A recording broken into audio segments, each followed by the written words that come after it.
Rampachodavaram area hospital వైద్యుల నిర్లక్ష్యం కారణంగానే తన భార్య బిడ్డను కోల్పోయానని రంపచోడవరం మండలం ఆకూరు పంచాయతీ కోయిలగూడెం గ్రామానికి చెందిన తెల్లం వెంకన్నదొర ఆరోపించారు. ఈ సందర్భంగా వెంకన్నదొర మాట్లాడుతూ గర్భిణీగా ఉన్న తన భార్య లక్ష్మిని ఈ నెల 19న మారేడుమిల్లి మండలం సున్నంపాడు పంచాయతీ రామన్నవలస గ్రామం నుండి రంపచోడవరం ఏరియా హాస్పిటల్కి డెలివరీ కోసం జాయిన్ చేశామని తెలిపారు. ఈ నెల 23న ఆపరేషన్ చేస్తామని చెప్పారే కానీ చేయలేదని అన్నారు. అయితే 29వ తేదీ ఆదివారం రాత్రి 1 గంటకు నొప్పులు వచ్చాయని, ఆ తర్వాత 3 గంటలకి భార్య బిడ్డతో సహా ఫిట్స్ వచ్చి చనిపోయారని ఆసుపత్రి సిబ్బంది సమాచారం ఇచ్చారని అన్నారు. తన భార్యకు నొప్పులు వచ్చినప్పుడు వైద్యులు ఎవరూ అందుబాటులో లేకపోవడం, స్టాఫ్ నర్స్ వైద్యం చేయడం వల్లే నా భార్య బిడ్డ చనిపోయారని ఆరోపించారు. గైనకాలజిస్ట్ అందుబాటులో ఉంటే ఇలా జరిగేది కాదని, నిర్లక్ష్యంగా వ్యవహరించిన సంబంధిత ఆసుపత్రి సిబ్బందిపై కఠిన చర్యలు తీసుకోవాలని కోరారు.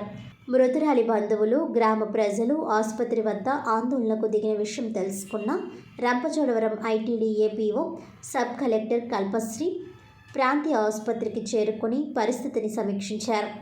జరిగిన ఘటనపై విచారణ జరిపి బాధ్యులపై చర్యలు తీసుకుంటామని హామీ ఇచ్చారు. గిరిజనులకు వైద్యం చేసే విషయంలో నిర్లక్ష్యం వహిస్తే చర్యలు తప్పవని హెచ్చరించారు. కొండారెడ్డి కుటుంబానికి, కోయదవర కుటుంబానికి చెందిన వాళ్ళం. మా మరదలైనటువంటి ఈ వంజం లక్ష్మి అనే అమ్మాయి గత 2 వారాల క్రితమే హాస్పిటల్లో గర్భిణి వల్ల హాస్పిటల్లో అడ్మిట్ అవ్వడం జరిగింది, వెయిటింగ్ బర్త్లో. ఇప్పటికీ మరి ఆ అమ్మాయి మరి ఏ రకమైనటువంటి ట్రీట్మెంట్ చేస్తున్నారు అనేది డాక్టర్లకే తెలియాలి. అసలు డాక్టర్ల పర్యవేక్షణ లోపమా లేదనుకుంటే మా నుండి లోపం అనేది అంటే వాళ్ళే చెప్పాలి. దీనికి కారణం మా నుంచి అయితే లోపం అనడానికి మేము ఎప్పుడో 2 వారాల క్రితమే జాయిన్ చేశాం కాబట్టి మా నుంచి ఎటువంటి లోపం లేదు. కాబట్టి ఇది డాక్టర్ల నిర్లక్ష్యమే, డాక్టర్ల లోపమే. ఇక్కడ డాక్టర్ల కొరత వల్లే, డాక్టర్ల ఒక నిర్లక్ష్యం వల్లే మా అమ్మాయి నిండు గర్భిణి ఈరోజు మృతి చెందడం జరిగింది.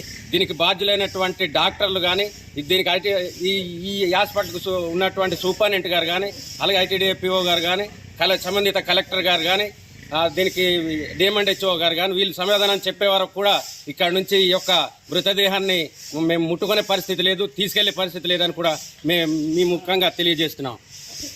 నా పేరు తెల్లం వెంకన్నదొర అండి. మా ఆవిడ లక్ష్మి అండి. మాది కోయిలగూడెం గ్రామం, రంపచోడవరం మండలం అండి. మేము మొన్న 19వ తారీఖున జాయిన్ అయ్యామండి ఇక్కడ హాస్పిటల్లో. మా ఆవిడికి మొన్న శుక్రవారం ఇక్కడ తీసుకొచ్చారండి. 26వ తారీఖున డెలివరీ అన్నారండి, అవ్వలేదండి. 28 అన్నారండి, అవ్వలేదండి. మా ఆవిడ ఆపరేషన్ చేయమందండి. ఇక్కడ డాక్టర్ లేక మా ఆవిడ చనిపోయిందండి. నైట్ 1 గంటకి నొప్పులు వచ్చేయటండి. 3 గంటలకు చచ్చిపోయాక నాకు ఫోన్ చేసి రమ్మన్నారండి. డాక్టర్లు ఉన్నారండి? డాక్టర్ లేదండి. ఇప్పుడు 5 గంటలకు ఒక మేడం గారు వచ్చారండి, 5-7కు ఒక మేడం వచ్చిందండి. శాంతి భద్రతలు, ప్రజల రక్షణే పోలీస్ శాఖ తొలి ప్రాధాన్యత. జిల్లా క్రైమ్ వార్షిక వివరాల వెల్లడి సమావేశంలో కాకినాడ జిల్లా ఎస్పీ విక్రాంత్ పాటిల్.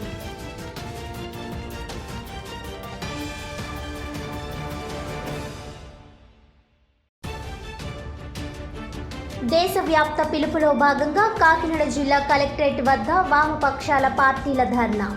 భారతరత్న డాక్టర్ బాబాసాహెబ్ అంబేద్కర్ పట్ల అనుచిత వ్యాఖ్యలు చేసిన కేంద్ర హోంమంత్రి అమిత్ షాను బర్తరఫ్ చేయాలని డిమాండ్. రంపచోడవరం ఏరియా హాస్పిటల్ వద్ద గర్భిణీ స్త్రీ బంధువుల ఆందోళన.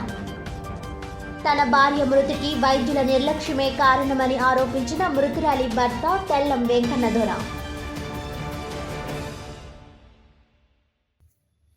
ఈనాటి వార్తలు ఇంతటితో సమాప్తం. తిరిగి వచ్చే బులెటిన్లో మళ్ళీ కలుద్దాం. అంతవరకు సెలవు. నమస్కారం.